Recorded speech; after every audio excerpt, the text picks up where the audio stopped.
Here I've got Xiaomi Poco F2 Pro, and I'm gonna show you how to change image quality in the camera app at this device. So at first you have to click on the camera button here, and as you can see, for now we are in the standard photo mode, so we have to go to the more advanced settings, and we can do it by tapping on this button at the right corner here.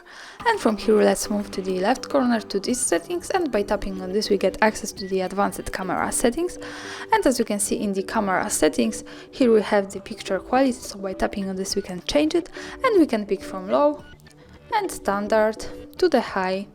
And of course I recommend you to keep turning it on the high, because this is the best possible quality of picture in this camera. So that's all, thanks for watching, subscribe our channel and leave the thumbs up.